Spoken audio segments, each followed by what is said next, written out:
Welcome back to another UFC fight prediction video. In this video, I'll be predicting the main card fights for UFC Fight Night on ESPN Plus, Cerrone versus Gaethje. So without further ado, let's get to our first fight on the main card. So in our first fight on the main card, we have in the light heavyweight division, Misha Cirkunov versus Jimmy Crute. So you got two solid fighters right here. You got Misha Cirkunov, pretty decent striking, but is more of a grappler. You got Jimmy Crute, solid striking. Decent grappling and solid striking. I think Jimmy Crute is the more well-rounded fighter, and Cirkunov is the more physical the more physical fighter. I think he's a better grappler. He's gonna be wanting to get at the ground, use his strength. But Jimmy Crute is pretty physical, strong, young fighter himself. I think in the physical side, they could kind of even each other out as far as physical strength. Technically on the ground, Cirkunov I think is significantly enough better than Crute on the ground, and can definitely claim that area if he gets him down. But I think with Crute, like I said, being the more well-rounded fighter, I think he can defend the takedowns. Or if the fight goes to the ground for, a portion of time, I think he can hold his own there. Maybe even secure a reversal every now.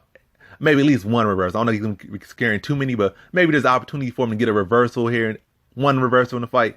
But I think more so what this fight is going to be is Jimmy Crute taking advantage of Cirkunov on the feet.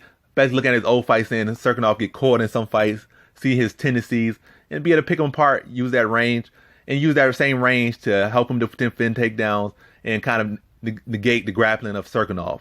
And so I just see him like maybe at most 2 takedowns from Cirkunov, some control here and there, but I think most of the fight gonna play out on the feet with Jimmy Crute landing strikes on the feet, keeping that range, making Cirkunov work, making Cirkunov think, and then taking him to the later rounds and finishing him. So in this fight, I got Jimmy Crute via 3rd round TKO.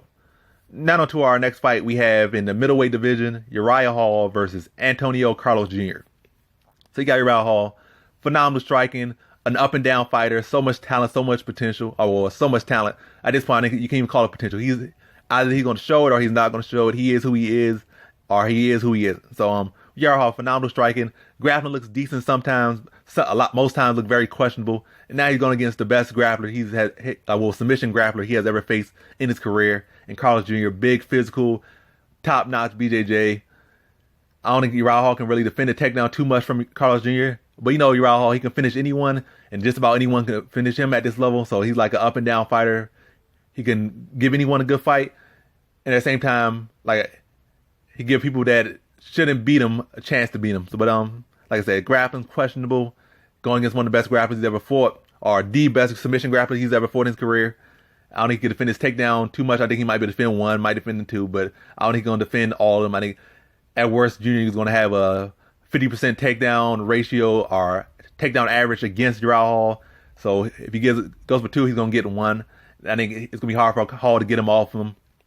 I think Carlos Jr., with his past performances, he's going to fight at a more measured pace and not try to force the takedown. Not force the finish. If he does try to force finish, there's an opportunity for Uriah Hall in the later stages of the fight to take advantage of a tired Carlos Jr. But I think Carlos, like I said, he's going to fight at a measured pace and not wear himself out, take Uriah Hall down, control him, and let the submission come to him instead of forcing it. Like I said, a smart, measured fight, set his takedown up with strikes, get the takedown, work for it, focus on control, and let the submission come to him, and I think he submits Uriah Hall in the second. So in this fight, I have Antonio Carlos Jr. via 2nd round submission. Now to our next fight we have in the welterweight division, Michelle Pereira versus Tristan Connelly. I said Connelly. But yeah, so Connelly, I see him as a guy, just get an opportunity because he's a local guy and they needed a fight and he's in the area. He's fit enough to fight, fit enough to compete, and he wants to take the opportunity. But I don't really see the talent enough to really challenge Pereira. Though we are just saying Pereira, we don't really know how good he is per se. I think he's still much better fighter than Connelly is. I think on the feet, he's just a much better striker, more explosive, more technical, just leagues above him on the feet. But I see Connelly he's a gamer, he's gritty, he's grindy, but I'm not really impressed with any area of his game. I think if he can make this fight a draining, dragging fight and make it a dog fight, there's opportunities. But other than that, I think Michelle Pereira on the grappling can hold his own, and I think on the feet, I think that's what's going to play out. I think Pereira's going to be too explosive, too technical, and I think he just blows him out of the water in the 1st round. So in this fight, I got Michelle Pereira via 1st round TKO. Now to our next fight we have in the heavyweight division, the return of Todd Duffee after 4 years. So Todd Duffee versus Jeff Hughes. So we look at Todd Duffee. He has some motor issue condition for I think his whole career. I think he's going to have that for life. That's kind of affecting him in a bit, especially coming in and supposed to be this next future thing, coming in like 22, 23.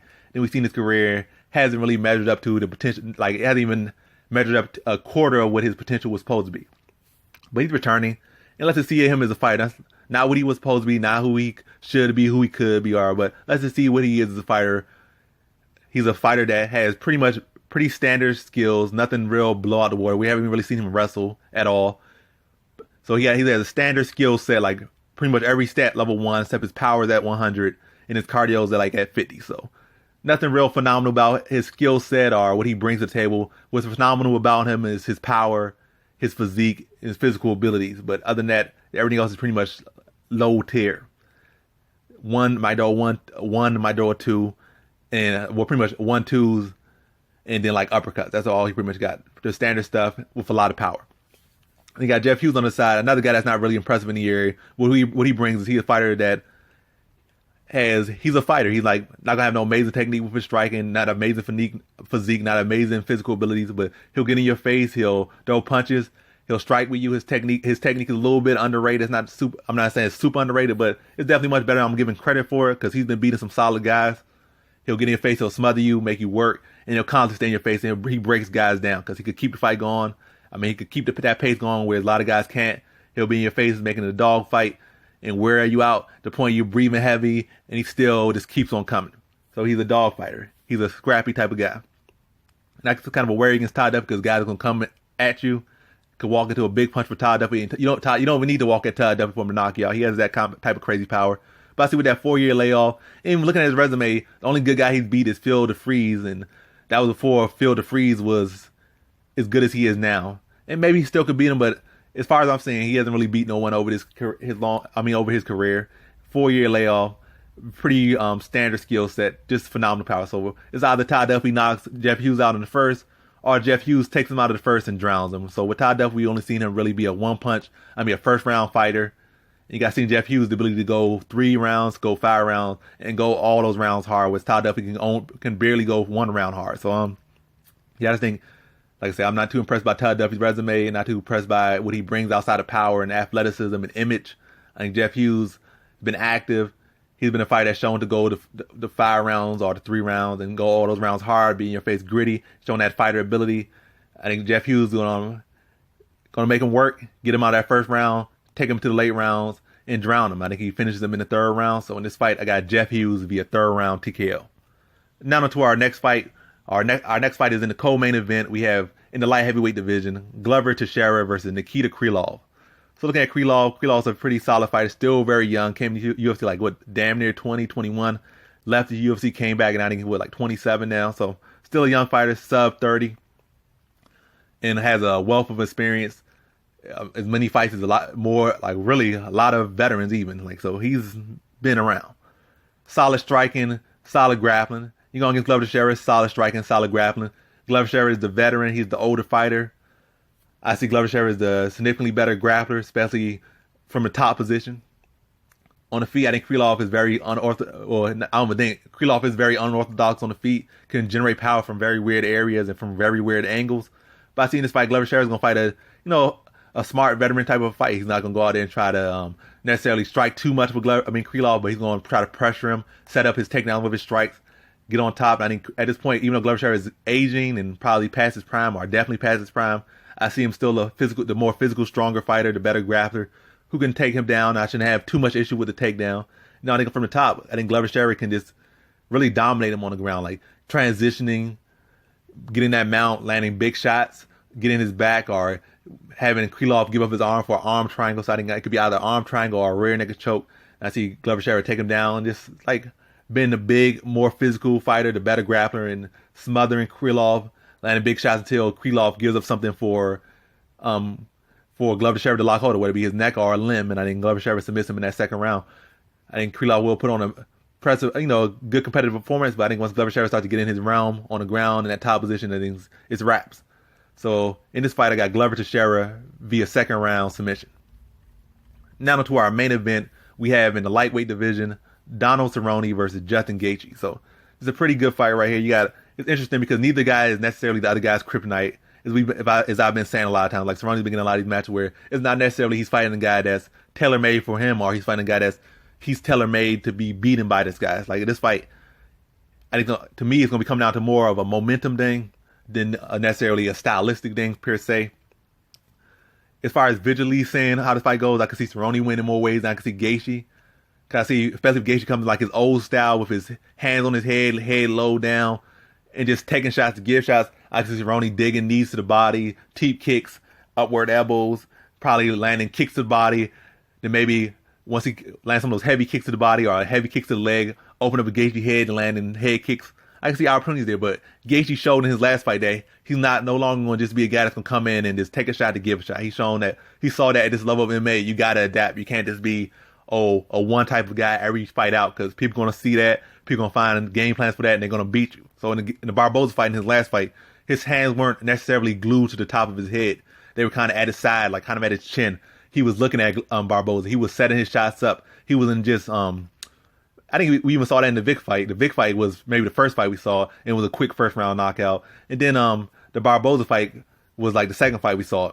And we saw him go against a very fast, very technical striker, was able to cut him off, was able to look at the punches, see the kicks coming, see the punches coming, corner him, land big shots, and put him out in the first round. So we've seen this evolution of Gaethje, that he's no longer going to be this guy that's going to put his hands on his head and just throw shots. He's going to see the punches, going to see the strikes, and he's going to throw his own strikes. He's going to set up strikes, put himself in position.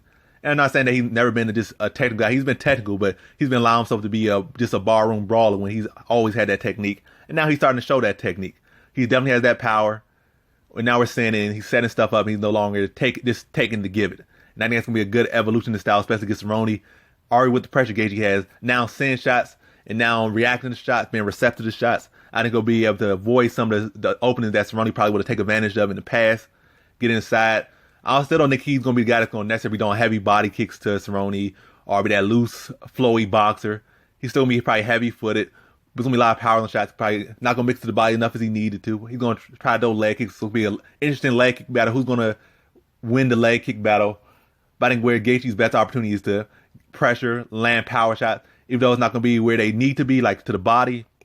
I think even to the head can be a significant factor. And we know with Gaethje, even though we haven't really seen him, well, as a matter of fact, I'm not going to say we've seen Gaethje push 5 rounds hard, because he was a World Series of Fighting champion for a very long time. And he's gotten some wild, crazy fights that went very long. So he can go 5 rounds, and we've seen him keep that energy for 5 rounds. And Cerrone, we've seen him plenty of time go 5 rounds. We've seen him have that cardio, have that pace. So 2 veteran guys can go to 5 rounds.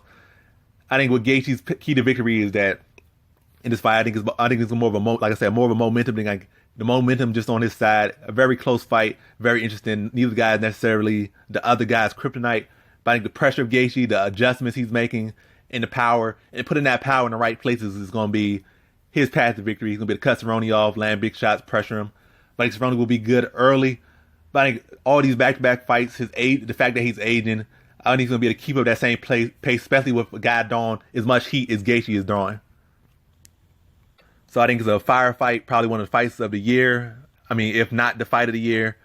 Breaking Cerrone down will be a back and forth through the first 3 rounds. I think in the 4th round, I mean, like really in that 3rd round, Cerrone starts to break down. He starts to wear down.